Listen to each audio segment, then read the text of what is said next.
Bitcoin in plain English. Welcome back to Bitcoin in Plain English. Hello, everyone. It is really good to be back here.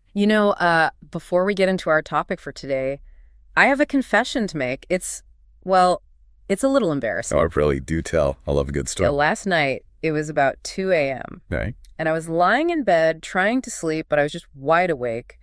And suddenly, I had this overwhelming craving for fried chicken. The late night Korean fried chicken craving. Yeah. That is a very dangerous trap. It is. And I had this full argument in my head. One part of my brain was saying, go to sleep. You have to record the show tomorrow. You will feel terrible if you eat that. Wow. But the other part of my brain was like, but it's crispy. It's spicy. You deserve it. Let me guess which side won. Because you look a little bit tired today. Yeah, the chicken won. And I completely regretted it the moment my alarm went off this morning. But it actually got me thinking, why is it so hard to just do the thing we know is good for us? That is the million-dollar question. And honestly, your late-night chicken battle is the perfect introduction to our discussion today. Oh, really? Yeah. We are exploring a concept called time preference. Time preference. Okay, I've heard this term thrown around in economics before, but let's break it down. What does it actually mean in plain English? It sounds super academic, but it's actually very personal. Time preference is just a simple question. Do you want a small reward right now, or can you wait for a bigger, better reward later? Oh, I see. So in my case, the small reward was the taste of the chicken at 2 a.m. Exactly. And the bigger reward would have been feeling healthy and rested today. Right. When you ordered that chicken, you demonstrated high time preference. High time preference. So that means I really value the right now. Yes. High time preference means you are focused on the present moment. You want the satisfaction immediately. Your brain is basically shouting, the future is far away, so who cares about tomorrow? I want to be happy right now. Wow, that describes my 2 a.m. brain perfectly. So I guess the opposite would be low time preference. You got it. Yeah. Low time preference is when you can delay that gratification. Yeah. It's when you can say, no, I will skip the chicken tonight because I care about the version of me that wakes up tomorrow morning. So tomorrow me says thank you. Exactly. It is essentially just patience. It seems so simple, just be patient, but it is incredibly difficult to actually do. It really is. And looking at our sources for today, there is a lot of psychology behind this. It reminds me of that famous experiment with the little kids and the candy. Oh, the marshmallow test. Yeah. Yes. That was Walter Mischel's experiment at Stanford University in the 1960s. It is an absolute classic. For our listeners who might not have heard of it, could you walk us through the setup? Because it wasn't just handing out candy. Right. No, it was a test of willpower. So the researchers took children, they were about 4 or 5 years old, and put them in a room all alone. Okay. Just a table, a chair, and a plate with one single marshmallow. Just one. That is cruel. Yeah. And the researcher made a deal with them. He said, I'm going to leave the room.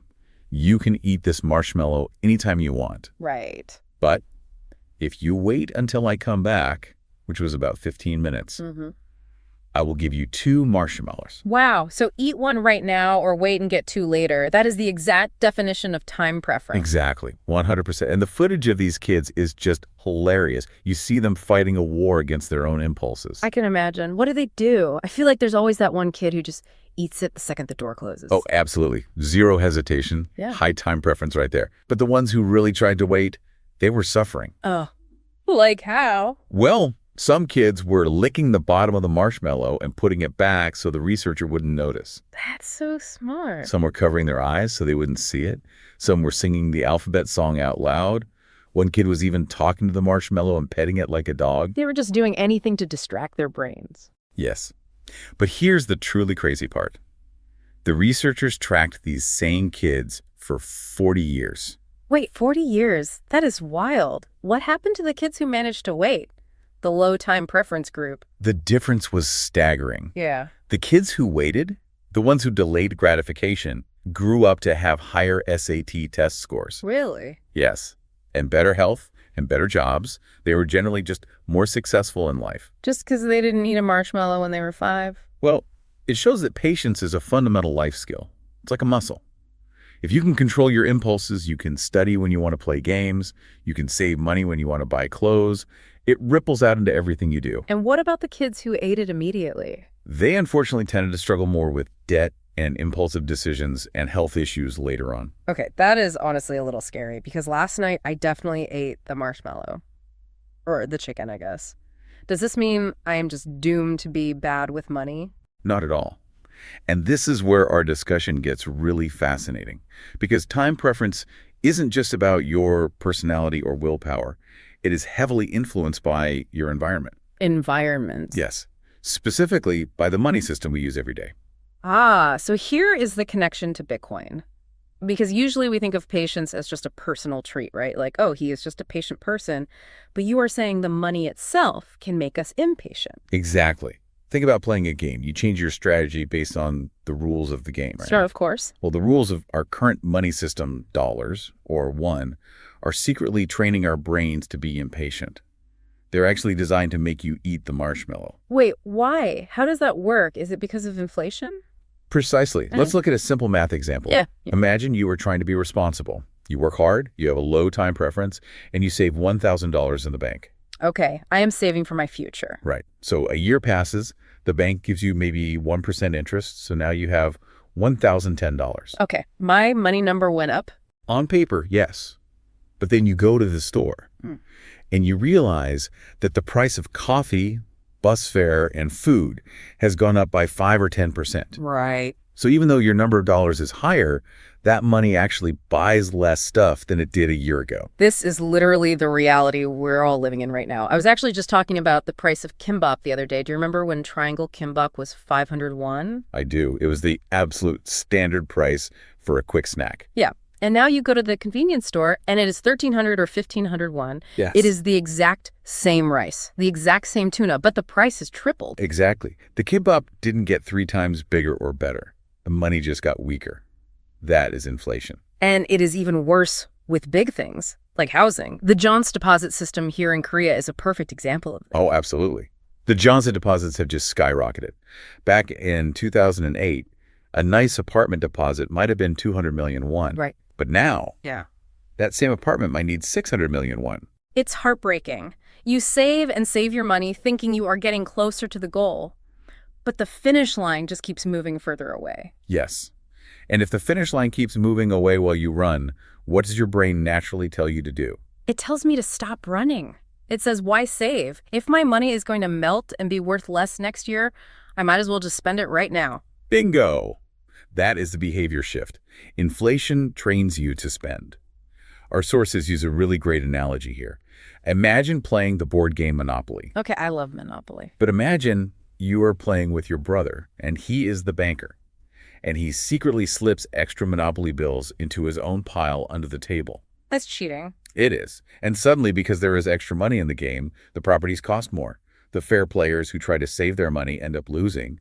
The players who spend everything immediately win. Wow. So inflation dilutes our money. Yes. It is like adding a bunch of water to your glass of orange juice. Yeah. It ruins the value. Okay, so if money is losing value, the logical, smart move is to spend it today. Inflation literally trains us to be impatient. Exactly. Our sources compare fiat money, which is government money, like dollars or won, to an ice cube. An ice cube. Yes. Imagine you are holding an ice cube out in the hot summer sun. It's melting. Drip, drip, drip. Right. If your money is a melting ice cube, you have to use it fast. Drink the water or rub it on your face to cool down. You cannot save it for next year. It will be gone. So we rush to spend it. We buy shoes, gadgets, anything we can just to get some value out of it before it disappears? Yes. And this is where Bitcoin steps in and changes the game. This is the entire incentive flip. Because Bitcoin fixes the money supply, right? Precisely. The most important rule of Bitcoin is that there will only ever be 21 million coins. Ever. So nobody can cheat the Monopoly game. Exactly. No government can print more of it. No CEO can decide to create more. Since 2020, governments around the world printed trillions of dollars and won. But Bitcoin stayed fixed. Okay, so if fiat money is the ice cube melting in the sun, what is Bitcoin? Bitcoin is an ice cube safely inside the freezer.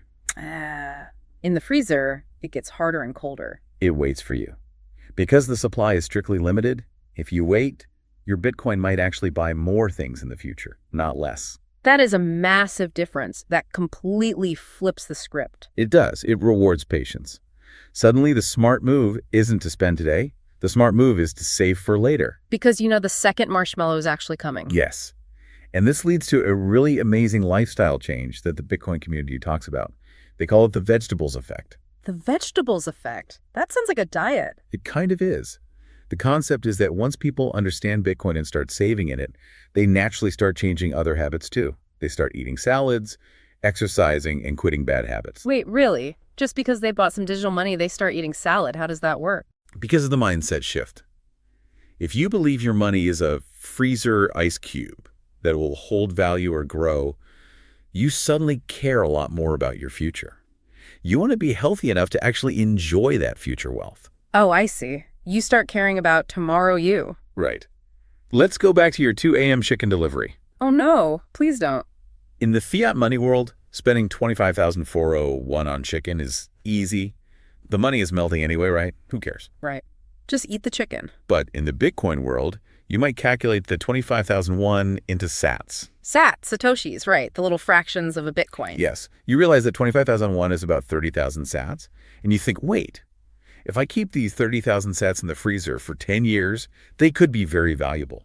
Do I really want to trade my future for one box of fried chicken today? Wow, that puts a lot of pressure on the chicken. It makes the real cost feel so much higher. Exactly. So you decide to keep the sats, and instead of greasy chicken, you just eat a banana and go to sleep. So I get richer and I get healthier at the same time. That is the vegetables effect. And you see it with going to the gym too. Exercise is the ultimate low-time preference activity. How so? Well, exercising is painful right now. You sweat, you get tired, your muscles hurt, you suffer in the present moment. But the reward, a strong, healthy body, comes much later. I love that. It really is the marshmallow test with dumbbells. It really is. Now, what about those late-night K-drama binges? Oh, don't attack my K-dramas. I always say, just one more episode and suddenly it's 3 a.m. We all do it. But having a high-time preference means tonight you is essentially stealing sleep and energy from tomorrow you. Tonight me is definitely a thief. That is a great way to put it. The Bitcoin mindset just helps you stop and ask, is this worth being exhausted for all of tomorrow? That makes total sense. So this is a great philosophy, but let's say our listeners want to start practicing this today.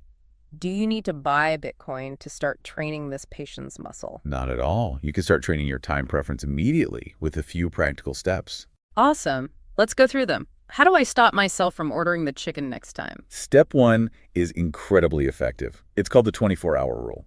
The 24-hour rule, how does that work? Whenever you feel the urge to buy something that you don't strictly need, like new shoes, a gadget, or even impulse snacks, force yourself to wait exactly 24 hours before you click buy. Just wait a day. Just wait a day. Statistics show that 70 to 90% of those sudden urges just completely disappear after one day. That is amazing. But it makes sense. The emotion fades away and the logic comes back. Right.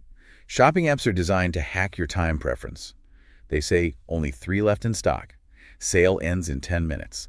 They want you to panic. Oh, they get me with that all the time. The 24-hour rule blocks that panic. I am definitely going to use that. What is step 2? Step 2 is to change your vocabulary. Stop thinking about spending time and start thinking about investing time. Investing time. I like the sound of that. We usually say, I'm spending my free time. Scrolling on social media, watching random videos, that time is just gone. It's Okay. spent. Right. But if you read a book or get a full night of sleep or learn a new skill, you are investing that time. Because it pays you back later. Yes. So before you do something, ask yourself, am I spending this next hour or am I investing it? That is super practical. Okay, what is the final step? Step 3 is my favorite. Start a future self journal. A journal. What do I write in it? Just write a short note or letter to yourself, maybe 1 year from now. Talk to that future version of you like they are a good friend. That sounds a little bit emotional. It is. It really makes the future feel real. Usually, the future just feels like a foggy dream, so we ignore it. But when you write to your future self, you see them as a real person. You see them as a friend. Yes. And you don't want to steal from your friend. You don't want to give them debt or bad health. You want to give them gifts. That is a beautiful way to think about it. We are basically just taking care of our best friend who happens to be us in a year. This has been such a helpful conversation. I genuinely never connected my late night cravings, the rising price of kimbap, and the Bitcoin network before today. It really all just comes down to time. It does. Okay, before we wrap things up today, we need to do our vocabulary review. We covered some really big concepts, and I want to make sure everyone listening has them down perfectly. Great idea. Let's go through the list. Okay, the first term is the star of today's show. Time preference. Time preference. This asks, how much you prefer getting something right now versus waiting for something better later. For example, my time preference for sleep is low. I go to bed early, so I feel great tomorrow. Perfect. Next up is delayed gratification. Delayed gratification. This is choosing to wait for that bigger reward. A good sentence would be, studying hard now instead of playing games is delayed gratification. Awesome. Now, the big problem we talked about, inflation. Inflation. This is when prices go up and your money buys less stuff than before. For example, because of inflation, the kimbap costs 1,500 won now. Right.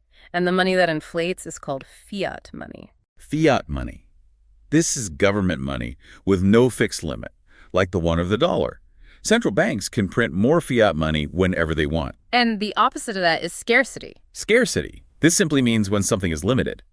So you could say Bitcoin's scarcity makes it very different from fiat money. And our last term is purchasing power. Purchasing power. This is how much actual stuff your money can buy at the store. For example, his purchasing power went down because everything got more expensive. Excellent. That is a great vocabulary toolkit for our listeners. It really is. So, just a quick recap of today's discussion. Our current fiat money system is like a melting ice cube in the sun. It is training us to be impatient and impulsive. Right. But by understanding time preference and looking at scarce assets like Bitcoin, the freezer ice cube, we can actually retrain our brains. Yes. We can learn to think long-term, be patient, and take care of our future selves. If you enjoyed this episode, please subscribe to Bitcoin in plain English, give us a like, and turn on notifications so you don't miss the next one. Please do. It really helps the channel out. And remember, understanding Bitcoin is a journey, not a race. See you next time. Bye, everyone.